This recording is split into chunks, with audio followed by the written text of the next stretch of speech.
Bab 5. Dentang menenggelamkan keheningan saat ibuku menjatuhkan garpu ke piringnya. Apa, Reynold? Arthur belum genap 4. Tidak, lagi pula, kamu bilang kalau putra kita adalah seorang augmenter, kamu bisa mengajarinya. Ibu berbicara dengan putus asa. Aku, juga, tidak pernah menyangka putra kita akan sedemikian ajaibnya dalam memanipulasi mana. Siapa yang pernah mendengar tentang kebangkitan pada usia 3 tahun? Ayah merespons jauh lebih tenang. Tapi itu berarti dia harus meninggalkan rumah. Dia baru berusia 4 tahun, Reynold. Kita tidak bisa membiarkan bayi kita meninggalkan rumah pada usia dini. Kamu tidak mengerti. Ketika aku mengamati tubuhnya ketika dia bermeditasi, aku merasa bahwa semua ini adalah alami baginya. Alice sayang, saya menahan anak saya dengan mencoba mengajarinya sesuatu yang bisa dia lakukan dalam tidurnya. Petik 2. Maka dimulailah pertengkaran orang tua saya. Mereka bola-balik, pada dasarnya mengulangi poin awal mereka, ibu terus mengatakan bahwa aku masih terlalu muda, ayah berkata bahwa mereka tidak bisa menahanku untuk tidak mencapai potensi penuhku, bla bla. Sementara itu, saya sedang bermain perang dengan makanan saya, kacang polong diserang untuk kekaisaran ibu, sementara wortel dari bangsa-bangsa mati-matian mempertahankan tanah mereka. Akhirnya, orang tua saya duduk dan ayah saya menoleh ke saya. Seni, ini tentang kamu, jadi kamu punya suara dalam hal ini juga. Bagaimana perasaanmu tentang pergi ke kota besar dan memiliki guru? Fantastis. Saya memuji upaya untuk mencoba membuat ini adil, tetapi saya tidak berpikir dia menyadari bahwa dia mencoba untuk meminta seorang anak berusia 4 tahun untuk membuat keputusan yang pada akhirnya akan mengubah hidupnya. Mencoba menyimpulkan argumen kecil ini, saya menyarankan, bisakah saya setidaknya mencoba menemui beberapa mentor dan meminta mereka melihat apakah saya perlu diajari atau tidak. Diam. Iklan. Apakah saya menginjak ranjau darat? Bukankah aku seharusnya mengartikulasikan kalimat ini pada usiaku saat ini? Apakah mereka marah karena saya tidak memilih pihak? Karena tidak percaya diri dalam menjaga wajah poker, saya melihat ke bawah dan menunggu jawaban mereka. Untungnya, tidak ada ketakutan saya di pikiran mereka. Ibuku akhirnya berbicara, diam-diam dia bergumam, paling tidak kita akan secara resmi menguji inti dan saluran mana. Kita bisa mencari tahu apa yang harus dilakukan dari sana. Ketika ayahku mengangguk setuju, kami mulai membuat persiapan pada hari berikutnya. Ketika saya mengatakan apa yang saya lakukan tadi malam, saya berasumsi bahwa kami akan pergi ke kota terdekat atau kota, maksimum 1 hari perjalanan jauhnya, untuk meminta saya diuji oleh penyihir yang berkualifikasi tetapi anak laki-laki adalah saya salah.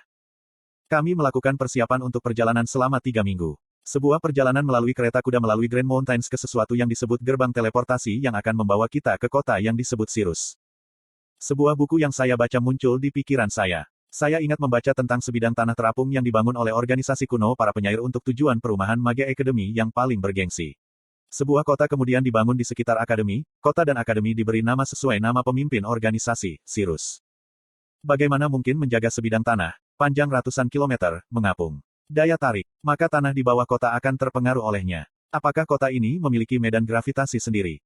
Bagaimanapun, perjalanan ini akan panjang. Saat-saat seperti inilah saya berharap transportasi modern ada. Untuk sampai ke kota, kita harus masuk melalui salah satu gerbang teleportasi yang ditunjuk di Grand Mountains. Jika tidak, akan dengan mudah berbulan-bulan untuk melakukan perjalanan melintasi kota untuk mencapai gerbang di bawah kota yang sebenarnya, yang melayang di dekat perbatasan kerajaan Sapin dan Darf. Salah satu alasan mengapa ayah saya mendorong kami untuk melakukan perjalanan ini sekarang adalah karena mantan anggota partainya baru-baru ini mampir dan sedang dalam perjalanan menuju kota Sirus. Pergi sekarang, bersama mereka, berarti kita akan memiliki 3 augmenter dan 2 conjurer, bersama dengan ibu saya, yang merupakan emitter langka dan ayah saya, augmenter kelas B. Sementara pegunungan tidak memiliki binatang mana, masih ada potensi bahaya bandit dan hewan liar. Sementara ibu dan ayah saya mengurus pengemasan semua kebutuhan, saya mengepak pedang kayu saya dan 2 buku Encyclopedia of Dichaten dan Foundations of Manipulation mana untuk perjalanan. Pada pertengahan pagi, kami siap untuk berangkat. Setelah mengikat ransel saya, berisi buku-buku saya dan beberapa makanan ringan, ke punggung saya dan mengikat pedang kayu saya ke pinggang saya menggenggam tangan ibu saya dan mengikuti orang tua saya untuk bertemu dengan mantan anggota partai mereka. Meskipun saya sesekali mendengar tentang mereka dari ayah, saya tidak pernah mengunjungi rumah ketika mereka sedang membangunnya kembali, jadi ini adalah pertama kalinya saya bertemu dengan mereka. Informasi yang saya pelajari dari ayah saya tentang anggota partai tanduk kembar terdiri dari yang berikut. Helen Sword, augmenter wanita, yang berspesialisasi dalam memanah sihir. Adam Kranz, pria augmenter, yang senjata utamanya adalah tombak. Jasmine Flamesworth, augmenter wanita, yang berspesialisasi dalam kecepatan dengan belati ganda. Angela Ross, penyulap wanita, yang berspesialisasi dalam wind magic. Durden Walker, penyulap pria, yang berspesialisasi dalam earth magic. Kami mencapai penginapan tempat mereka menginap di Ashburn dan melihat mereka di depan, di dekat istal. Ayah saya, setelah memeluk mantan anggota partai, berseru,